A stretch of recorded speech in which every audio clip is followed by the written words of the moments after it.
अधिकतर सिद्धार्थ जी आजकल एक परंपरा पिछले 8-9 साल से हुई है, कंसल्टेटिव प्रोसेस जिससे मैंने शुरुआत की इस प्रेस वार्ता की, उस पर पूर्ण विराम तो नहीं कहूंगा लेकिन अर्धविराम तो लगा हुआ है।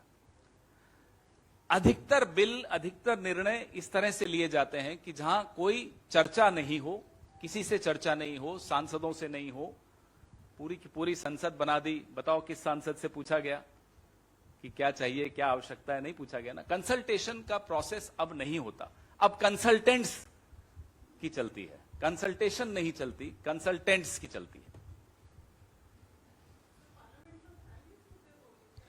वो हमारी जो लेजिस्लेटिव पार्टी है उसका निर्णय होगा, लेकिन ये महत्वपूर्ण मुद्दा है, लोगों के स्वास्थ्य से जुड़ा हुआ मुद्दा है, तो ये हर स्तर पे उठाना बनता है। ये केंद्र सरकार की जो नीति है, योजनाएं हैं, उसके तहत जो बढ़ता है ये वो चावल है जी।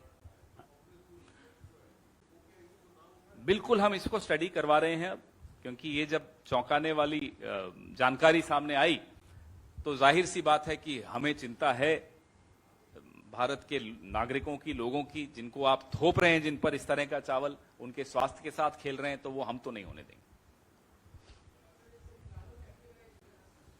पहले चावल पे देख लेते हैं, उसके बाद फिर गेहूं पे आ जाएंगे, पहले देख लेते हैं।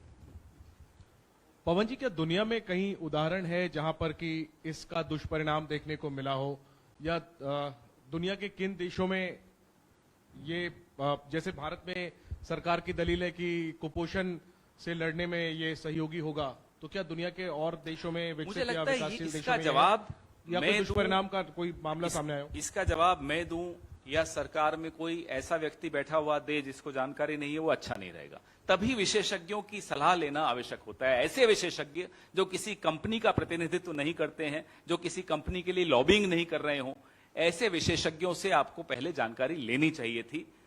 आपके पायलट प्रोजेक्ट्स, इसमें आपने पायलट प्रोजेक्ट भी करने की कोशिश की, वो नहीं चले, वो कामयाब नहीं हुए, ये फाइल पे लिखा हुआ है। उसके बावजूद आप बांट रहे हैं ये चावल, ये हैरानी का विषय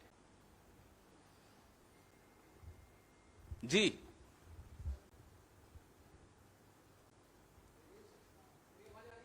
नहीं, वो इनको आनी चाहिए, मुझे तो आ रही है।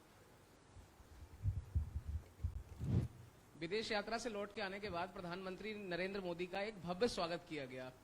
उसके बाद विदेश मंत्री ने भी बताया कि वो क्या अचीव करके आए हैं प्रधानमंत्री जी। और अभी थोड़ी देर पहले रविशंकर प्रसाद को भी जरूरत पड़ी, उन्होंने भी मीडिया के सामने बताया कि प्रधानमंत्री नरेंद्र मोदी जी ने ये वहां से अचीव किया है।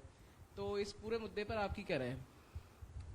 भव्य स्वागत तो हम भी कर लेंगे, लेकिन शर्त एक है कि वो वाला मोदी लाएं। नीरव मोदी, ललित मोदी, इनको लाओ आप दिल्ली एयरपोर्ट पे, हम पूरा भव्य स्वागत करेंगे। आपने कहा क्या अचीव किया? अभी 2 घंटे पहले न्यूज फ्लैश हुई कि हिंदुस्तान के 5 राज्यों के बच्चों को ऑस्ट्रेलिया की यूनिवर्सिटीज ने बैन लगा दिया साहब, कि इनको नहीं आने देंगे।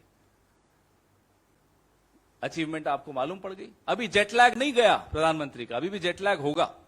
हालांकि महामानव हैं, महामानवों को जेटलैग नहीं होता, फिर भी थोड़ा बहुत तो होगा।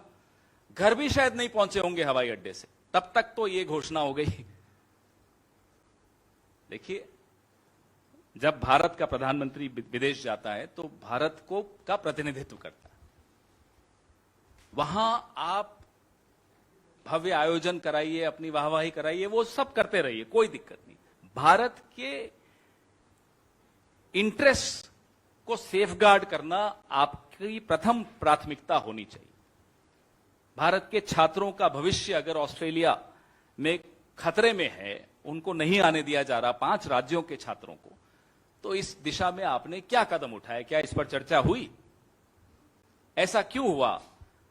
और डिप्लोमेसी में हमारे कुछ साथी यहां बैठे हैं जो जिनकी बीट है फॉरेन अफेयर्स, तो वो ज्यादा समझेंगे।